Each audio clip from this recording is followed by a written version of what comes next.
구약성경 아모스 7장 1절부터 9절까지 교독하겠습니다.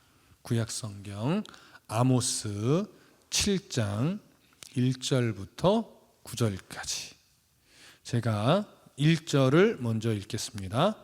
주 여호와께서 내게 보이신 것이 이러하니라. 왕이 풀을 벤 후 풀이 다시 움돋기 시작할 때에 주께서 메뚜기를 지으심에 메뚜기가 땅의 풀을 다 먹은지라.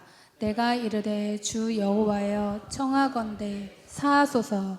야곱이 미약하오니 어떻게 서리이까 하매 여호와께서 이에 대하여 뜻을 돌이키셨으므로 이것이 이루어지지 아니하리라.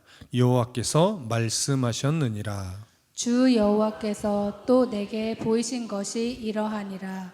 주 여호와께서 명령하여 불로 징벌하게 하시니 불이 큰 바다를 삼키고 육지까지 먹으려 하는지라.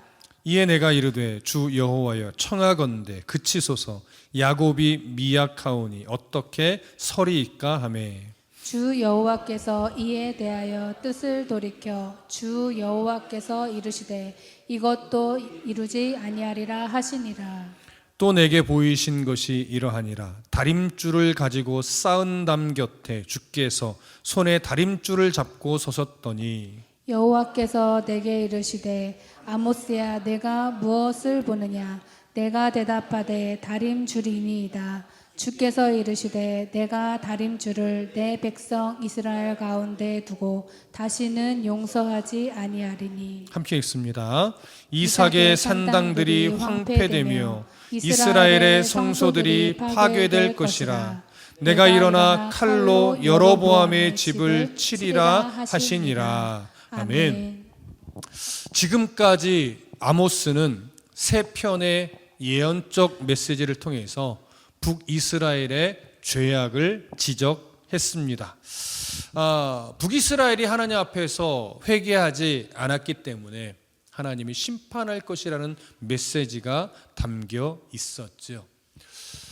이제부터는 아모스는 5가지 자신이 하나님으로부터 본 환상을 이제 전하게 됩니다. 그러면서 하나님의 심판 예언은 너희들이 절대 피할 수 없음을 강조합니다. 왜냐하면 지금 북이스라엘은 나라의 강성함과 거짓 선지자들이 하나님의 심판은 없을 것이라고 하는 그런 왜곡된 소리의 마음을 빼앗겨서 아모스의 외침을 귀담아 듣지 않았기 때문이에요.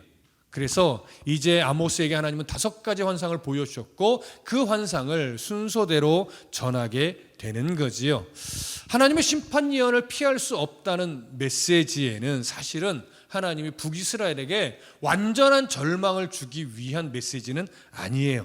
그럼에도 불구하고 그 교만을 계속해서 버리고 하나님 앞에 겸손히 서게 하려는 의도가 담겨 있는 메시지이지 버리기 위한 징계를 위한 징계의 심판 선언이 아니라는 것을 우리는 알고 있어야 합니다. 그러면 본문으로 들어갈까요? 7장 1절부터 3절까지 다 같이 한 번 더 읽겠습니다. 1절부터 3절 시작. 주 여호와께서 내게 보이신 것이 이러하니라. 왕이 풀을 벤 후 풀이 다시 움돋기 시작할 때에 주께서 메뚜기를 지으심에 메뚜기가 땅의 풀을 다 먹은지라. 내가 이르되 주 여호와여 청하건대 사하소서. 야곱이 미약하오니 어떻게 서리이까 하매 여호와께서 이에 대하여 뜻을 돌이키셨으므로 이것이 이루어지지 아니하리라. 여호와께서 말씀하셨느니라. 자, 첫 번째 환상의 내용입니다. 아모스는 환상을 말하기 전에 먼저 이렇게 표현해요. 주 여호와께서 내게 보이신 것이 이러하니라. 왜 이런 표현으로 시작하냐면 북이스라엘이 아모스의 말을 믿지 않기 때문에 그래요. 네 생각이지, 네 말이지. 이런 의미로 자꾸 받아들이니까 아모스는 힘줘서 말하는 거예요. 지금부터 내가 또 다시 전하는 이 메시지는 여호와 하나님 내게 직접 보여주신 것을 내가 전하는 것이다. 그러니 사사로이 듣지 말고 귀를 열고 마음을 열어 깊이 새겨서 들어야 함을 강조하기 위해서 주 여호와께서 내게 보이신 것이 이러하니라. 이렇게 선포를 하고 시작하는 거예요. 이건 사실 오늘날 목회자 설교도 똑같습니다. 목회자가 설교라는 것이 자기의 사사로운 사변을 전하는 것이 아니기 때문에, 목회자의 가치관을 전달하는 것이 아니기 때문에 성경을 통해서 하나님이 목회자에게 보여주신 것을 전달하는 거라서, 사실은 저도 똑같이 주 여호와께서 내게 보이신 것이 이러합니다라고 설교를 시작할 수 있어요.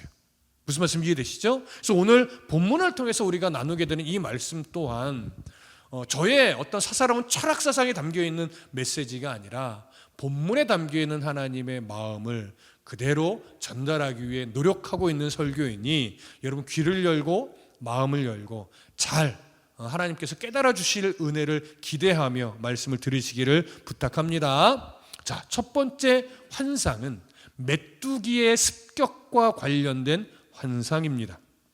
아모스는 이렇게 말해요. 왕이 풀을 벤 후 풀이 다시 움돋기 시작할 때에 주께서 메뚜기를 지으심에 메뚜기가 땅의 풀을 다 먹은지라. 자, 메뚜기가 모든 곡식을 먹어 치운다는 이 환상의 모습인데, 시작을 이렇게 했어요. 왕이 풀을 벤 후. 자, 이건 어떤 의미냐면요, 오늘날은 이게 이해될 수 없는 표현이에요. 당시 여로보암 당시에 이 북이스라엘에서는요, 농부들이 이제 농사를 짓잖아요. 그러면 처음 수확은 농부들에게 안 가요. 왕과 군대를 위해 사용하도록 처음 수확한 것들은 다 왕에게 바쳐집니다. 그 다음에 두 번째 이제 싹이 나고 두 번째 이제 곡식을 수확할 때가 되면 그 두 번째 수확물부터 백성들에게 가게 되는 거예요. 그래서 이런 당시 문화가 반영된 표현이기 때문에 세번역 성경도요, 이 부분을 어떻게 번역했냐면, 두 벌가리의 씨가 움돋을 때 곧 왕에게 바치는 곡식을 거두고 나서 다시 두 번째 뿌린 씨가 움돋을 때, 이렇게 번역을 했어요. 그러니까 1차적으로 지금 곡식 수확을 한 거예요. 그래서 왕에게 다 바쳐지고, 이제 농부들이 자신들이 먹기 위해서 씨를 뿌리고 다시 그것이 자라서 이제 우미도다 수확할 때가 다가오는 거죠. 자, 그런데 이렇게 백성들의 몫으로 돌아갈 이 곡식이 자라날 즈음에 하나님이 뭘 보내요? 메뚜기 떼를 보내서 모든 농작물을 다 먹어 치우게 만드는 그런 환상을 보았다는 거예요. 이건 사실은 백성들에게 있어서는요, 엄청난 재앙이죠. 굶주릴 수밖에 없고 굶어 죽을 수밖에 없고, 세계 역사를 보면 이 굶주림이 심하면 때로는 자식까지도 잡아먹는 일이 벌어졌었잖아요. 그러니까 그럴 수 있을 만큼의 지금 사실은 심각한 재앙을 환상으로 먼저 본 거예요. 아모스 4장 9절에서는 어떤 내용이 있었냐면요, 내가 곡식을 마르게 하는 재앙과 깐부기 재앙으로 너희를 쳤으며 팥중이로 너희의 많은 동산과 포도원과 무화과 나무와 감람나무를 다 먹게 하였으나 너희가 내게로 돌아오지 아니하였느니라. 여호와의 말씀이니라. 하나님이 이스라엘에게 경고하기 위해서 이때도 팥중이, 메뚜기과에 속하는 팥중이를 보내서 재앙을 일으켰었거든요. 이때는 곡식을 먹어치운 것이 아니라 과실수들을 먹어치우게 했어요. 그러니까 분명 힘겨운 어떤 어려움이, 재난이 닥친 거지만 곡식을 먹어치운 것은 아니기 때문에 그래도 살아갈 수는 있었던 재앙이지요. 하지만 지금은 곡식을 다 먹어치우게 하나님이 하신다고 환상을 보여주신 거예요. 그렇다면 이건 북이스라엘 전체 백성들이 굶주려 죽을 수 있는 아주 심각한 재앙과 관련되기 때문에 백성들뿐만이 아니라 백성들을 지도하는 왕과 정치인들이 모두 다 함께 하나님 앞에 나아가 회개함이 마땅했습니다. 그런데 이 환상을 보았던 아모스가요, 하나님 앞에 간절한 마음으로 나아갑니다. 그래서 뭐라고 하냐면, 주 여호와여 청하건대 사하소서, 야곱이 미약하오니 어떻게 서리이까. 이렇게 아모스가 하나님께 기도를 해요. 북이스라엘의 이 처절한 멸망을 참아 볼 수 없었던 아모스 선지자가 애끓는 심정을 가지고 하나님 앞에 나아가서 하나님 북이스라엘에 대한 이 강력한 심판을 조금 유예시켜 주십시오. 이렇게 기도한 거예요. 그러면서 이렇게 탄원하듯 기도할 때 북이스라엘 향해서 이렇게 표현했어요. 야곱이 미약합니다. 왜 이렇게 표현했냐면 자기 방법과 자기의 강력함을 의지하고 있던 북이스라엘의 모습이 너무나 안타까웠기 때문이에요. 왜 야곱을 빗대어서 말한 거예요? 여러분, 야곱도 기억해 보시면 자기 방법만 앞세우면서 자기가 강해지는 것, 자기가 부유해지는 것에 빠져 있었어요. 하지만 그렇게 교만했던, 자기 방법만 의지했던 야곱이 언제 꺾였어요? 하나님과 씨름하다가 하나님이 그가 고집을 안 꺾으니까 그의 환도뼈를 쳐서 뭐라고 말해야 돼요? 부러뜨려 버렸죠. 그렇게 하나님이 강권적으로 그의 환도뼈를 부러뜨리자 그제서야 그가 하나님 앞에 항복했어요. 그러면서 그가 하나님 앞에 나는 하나님의 은혜가 없으면 살 수 없습니다라고 하나님의 복을 간구했던 야곱이죠. 그 사건 이후에 하나님이 야곱의 이름을 이스라엘로 바꿔주셨어요. 이스라엘의 의미가 뭡니까? 보편적으로 그냥 하나님을 상대해서 승리한 자 이렇게 이해하지만 그건 너무 미화시킨 이해고요. 본래적 의미는 뭐냐면 하나님과 겨루어 이겨먹으려던 자, 이런 의미예요. 그의 교만을 지적하는 거예요. 그래서 왜 그의 이름을 이스라엘로 바꿔주고 그의 후손이 이스라엘 민족이 되었느냐? 하나님 앞에서 교만을 버려야 됨을 강조하는 거예요. 하나님과 겨루어 이겨먹으려던 너의 그 고집과 교만을 기억하여 끝까지 하나님 앞에 겸손히 서라. 이것을 기억나게 해주는 이름이 이스라엘이에요. 그러니 야곱이 미약하오니라고 하는 것은 야곱이 이런 교만을 부렸던 야곱이지만 그가 하나님의 그 심판 앞에서는 환도뼈가 부러질 만큼 무력한 존재이오니 지금 북이스라엘이 하나님 앞에서 이런 심판을 받으면 정말 일어날 수 없는 연약한 민족입니다. 하나님, 내가 한 번 더 가서 회개를 선언할 테니 이 심판을 좀 유예시켜 주십시오. 탄원하듯이 이렇게 기도한 거예요. 그랬더니 하나님이 아모스의 이 탄원하는 애끓는 심정의 기도를 들어 응답해 주십니다. 알았다. 내가 유예시켜 줄게. 여러분, 이건 용서해 준 것이 아니에요. 그들이 회개하나 안 하나 내가 한 번 더 기회를 주겠다고 하는 유예지 용서가 아닙니다. 돌이킬 기회를 한 번 더 주신 거예요. 자, 그러면 이렇게 심판 유예를 받고 아모스가 어떻게 했을까요? 또 북이스라엘 백성들에게, 지도자들을 향해서 나아갔겠죠. 그리고 외치겠죠. 여호와께서 내게 보이신 환상이 이거다. 메뚜기 떼를 보내서 백성들의 몫으로 돌아갈 모든 곡식을 하나님이 다 먹어치우게 하겠다고 하는 무서운 재앙의 환상을 보여주셨으니 너희들 빨리 회개하라. 하나님이 내가 탄원하듯 기도할 때에 그 심판을 한번 유예시켜 주겠다고 허락하셨다. 그러니 지금 하나님 앞에 엎드려 회개하고 모든 우상을 버리고 너희들의 교만을 버리고 하나님 앞에 회개하라. 그는 당당하게 간절하게 외쳤을 거예요. 그런데 문제는 뭘까요? 그들이 이 아모스의 절절한 외침을 듣고 이해했을까요? 인정했을까요? 아니요. 그건 네 생각이지 라고 또 아모스의 말을 거절하는 반응을 합니다. 그리고 여전히 자신들의 교만을 의지하고 자신들의 나라의 강력함을 의지하고 또 거짓 선지자들의 말을 의지해서 하나님이 기뻐하지 않는 악에 늘 거하고 있었던 겁니다. 그래서 결국 하나님은 아모스에게 두 번째 환상을 보여줍니다. 4절부터 6절까지 우리 함께 읽도록 하겠습니다. 시작.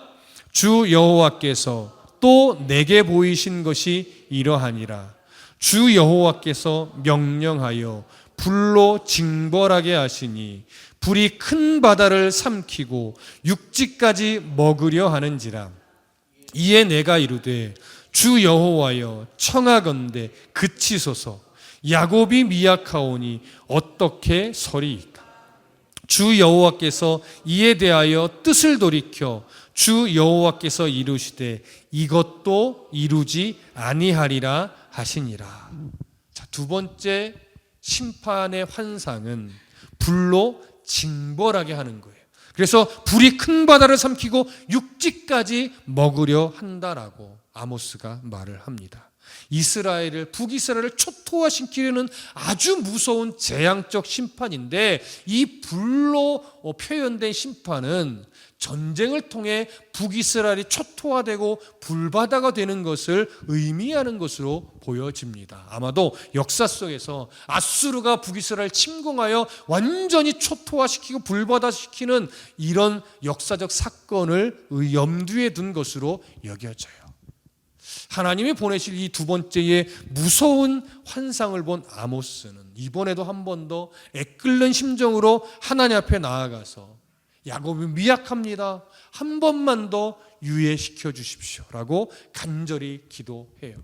그랬더니 하나님이 그 아모스의 기도를 들어 응답해서 한 번 더 유예시켜 줍니다. 왜냐하면 하나님이 이런 재앙적 심판을 내리시는 목적이 이스라엘을 버리기 위함이 아니라 돌이키게 하기 위한 의도였기 때문에, 그래서 아모스의 기도를 들으시고 한 번 더 심판을 유예시켜 주시는 거예요. 우리는 여기서 한 가지 좀 정리할 필요가 있습니다. 아모스의 이런 기도를 통해 우리가 기도함으로 하나님의 뜻을 꺾을 수 있다라고, 아니면 하나님의 뜻을 바꾸도록 하나님 앞에 강력하게 기도해야 한다라고 말하는 것은 조금 무리한 이해입니다. 아모스의 기도는 공식처럼 하나님도 기도를 하면 뜻을 돌이켜 주신다, 이렇게 공식화될 수 있는 기도가 아니에요. 하나님의 그 심판의 목적 자체가 회개하게 하기 위함이고 그들이 돌이키게 하기 위함이지 버리기 위한 그런 징벌이 아니기 때문에 어쩌면 아모스의 이 간절한 기도를 하나님은 기다렸을 것이고, 그런 아모스의 처절한 외침을 통해서 백성들에게 한 번 더 기회를 주고자 하는 것이 어쩌면 하나님의 더 깊은 마음이셨을 것이기 때문에 지금 아주 무서운 심판을 선언하며 환상을 보여주셨지만 여전히 하나님 마음 한켠에는 그 재앙이 일어나기 전에 북이스라엘 백성들이 돌이켜 회개하고 하나님 앞에 나오기를 원하시고 기다리고 있으셨을 것입니다. 그래서 이번에도 아모스의 기도를 들으시고 하나님은 불심판을 유예시켜 주셨습니다.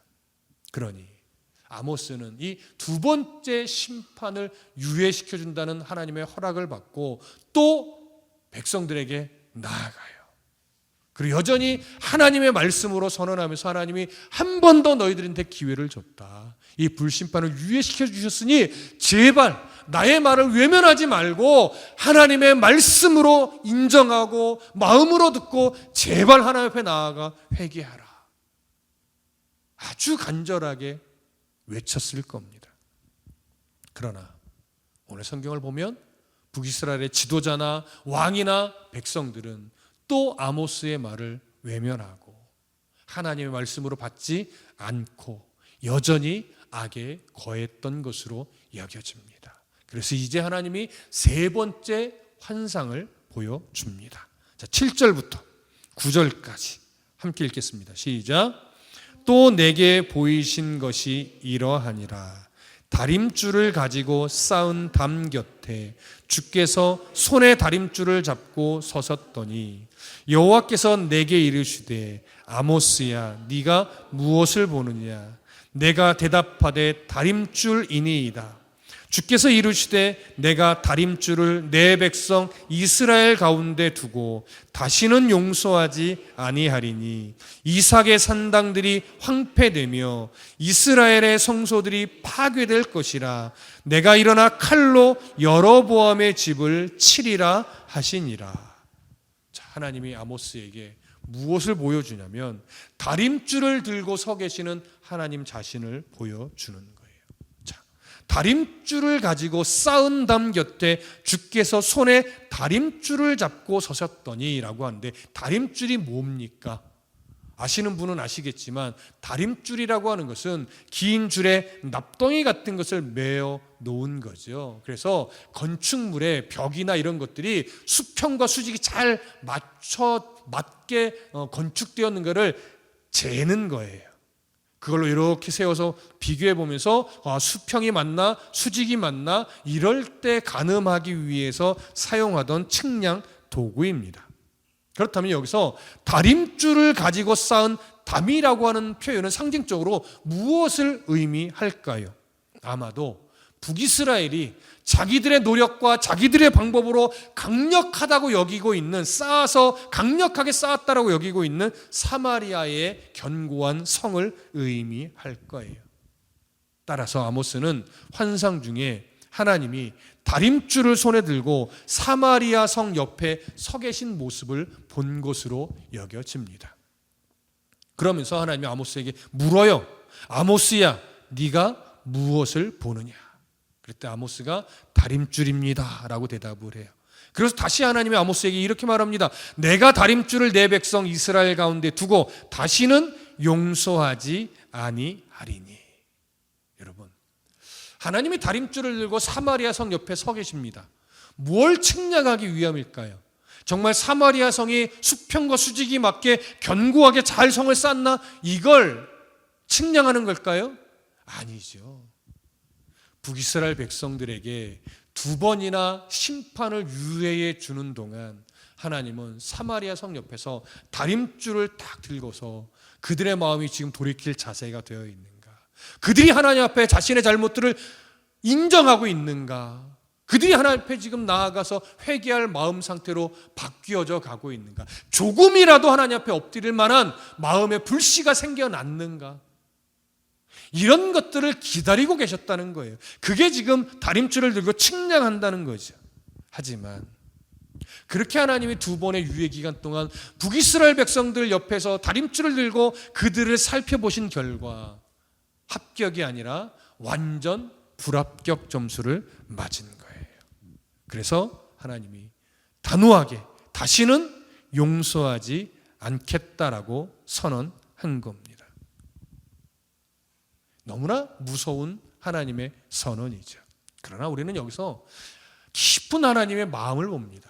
다시는 용서하지 않겠다라고 하는 것은 하나님의 어떤 간절한 표현이에요? 제발 좀 돌이키라는, 그 더 간절한 하나님의 마음이에요. 부모가 자식에게 다시는 네 꼴 안 본다라고 손가락질하고 막 내쳐도 그건 진짜 나가란 얘기가 아니잖아요. 제발 부모의 마음을 좀 헤아리라고 하는 강력한 요구이지, 진짜 집을 나가서 너 혼자 살으라고 하는 그런 마음의 말이 아니거든요. 그래서 북이스라엘을 용서하지 않겠다고 선언하신 하나님은요, 사실은 그 마음을 가지고 또 이어서 말해요. 이삭의 산당들이 황폐되며 이스라엘의 성소들이 황폐될 것이라. 내가 일어나 칼로 여로보암의 집을 치리라. 이렇게 심판을 선언합니다. 지금 북이스라엘의 산당들은요, 정말 우상 숭배의 근거지가 되어버렸어요. 원래도 이방인들이 우상을 섬기던 장소이긴 했지만 초반에는 이 산당들을 없애진 않아도 여기서 제사행위가 이루어졌는데, 이제는 이방인들이 그랬던 것처럼 이 산당들은 완전히 우상 숭배의 근거지가 되어버렸어요. 그리고 북이스라엘은 예루살렘 성을 대체하기 위해서 베델과 단을 성소를 세웠지요. 그리고 거기다가 금송아지를 만들어 놓고 하나님이 랍시고 섬겼단 말이에요. 어찌됐든 하나님 앞에 드리는 제사 행위는 있었어요. 하나님이 받지 않으셨을 뿐이지. 그런데 그나마 여호와의 이름을 부르며 드리는 제사 행위는 있었는데, 점차 그 제사에는 어떤 모습이 생겨나기 시작했냐면, 가나안의 그 바알 종교 습관들처럼 음란한 종교 행위가 같이 더불어서 같이 행해졌어요. 여호와 하나님의 이름을 부르며 바알에게 제사하듯이 제사해요. 여호와 하나님의 이름을 부르며 아스다로스에게 제사하듯 예배를 드리는 거예요. 여러분, 이 말이 어떤 의미냐면요, 여기서 지금 우리가 주일 오후 예배 구약 강해를 나누면서 108배를 요구하는 것과 똑같은 거예요. 무슨 말씀 이해되세요? 그런 식으로 완전히 혼합주의적으로 바뀌어버린 거예요. 그러니 처음부터도 말은 여호와 하나님께 드리는 제사지만 하나님이 받지 않으시는 제사였는데, 이제는 버젓이 우상숭배 습관이 짬뽕되어서 드리는 왜곡된 제사이가 되어버렸다고요.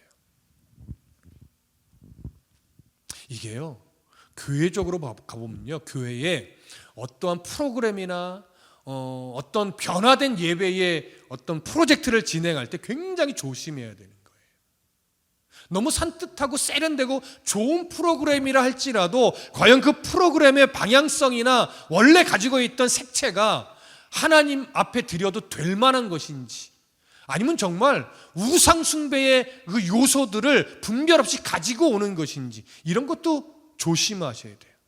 그러니까 우리나라의 국악을 하면서 사물놀이라는 것도 사실은 본래는 뭐예요? 만신들의 우상 숭배와 관련이 있는 것들이라고요.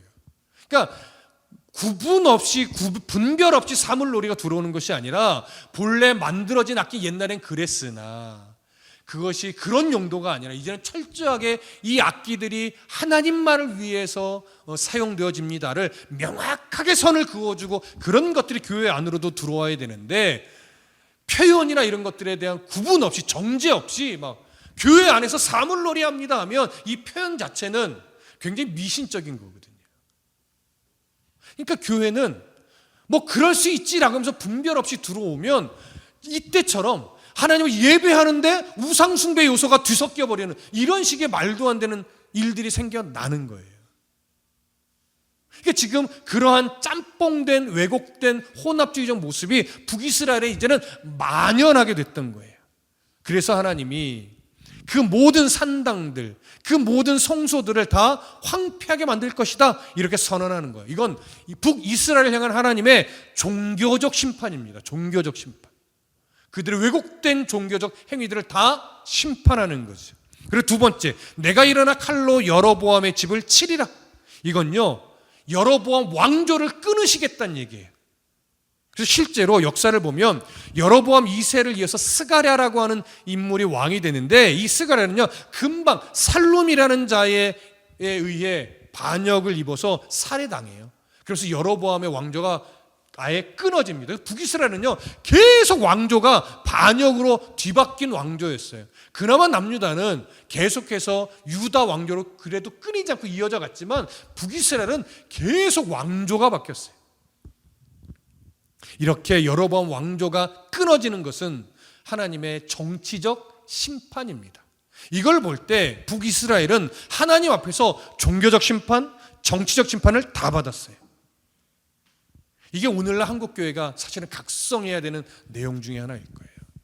어쩌면 이 나라가 하나님의 정치적 심판을 받을 수도 있고, 그와 더불어 편승됐던 교회의 역사가 하나님 앞에 종교적 심판도 받을 수 있을 겁니다.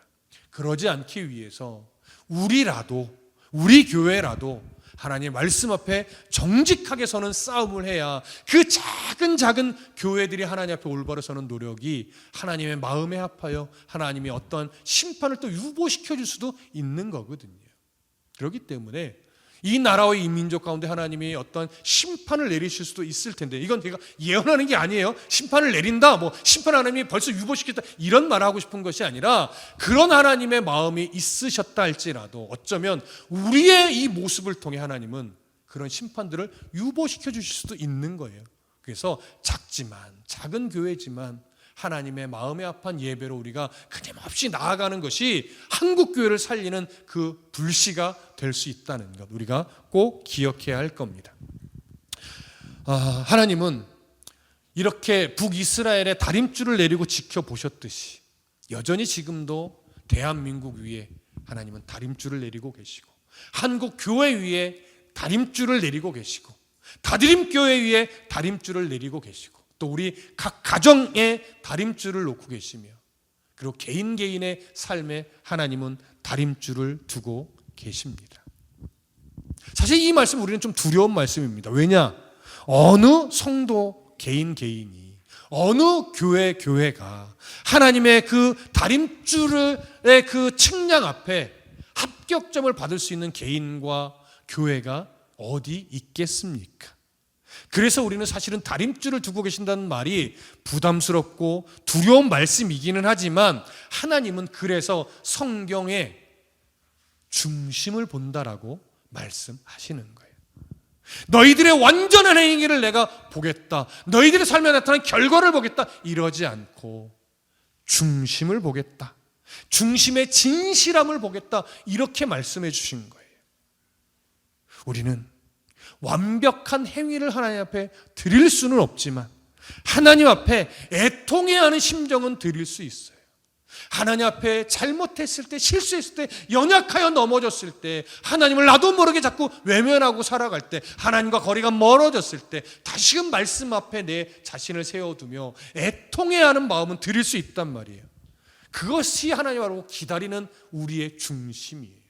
애통해하는 심정마저도 없는 것이 안타까운 것이지, 여러분, 애통해하는 자, 이미 천국을 소유한 자의 모습이에요.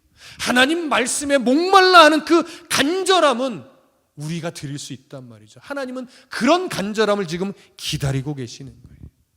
그러니 우리가 이런 애통함과 간절한 그 중심의 마음마저도 잃어버리고 있다면 하나님 우리를 향해서 다시는 용서하지 않겠다라고 하는 애끓는 심정의 말씀 우리에게도 하나님은 주실 겁니다. 아까도 말씀드렸듯이 다시는 용서하지 않겠다는 것은 제발 좀 하나님의 마음, 아버지의 마음을 헤아리라고 하는 간절한 외침이지요. 그러니 오늘 나의 삶의 중심의 진실한 목소리를 듣기 원하시는 하나님 앞에 여러분 마음 다해 하나님의 마음과 교통하면서 여러분의 중심의 진실함을 드림으로 하나님 앞에 하나님이 기쁘다, 내가 너의 삶을 보니 너무 기쁘다라는 소리를 들을 수 있는 그런 이번 한 주가 되시기를 간절히 소망하고 축복합니다. 기도하겠습니다.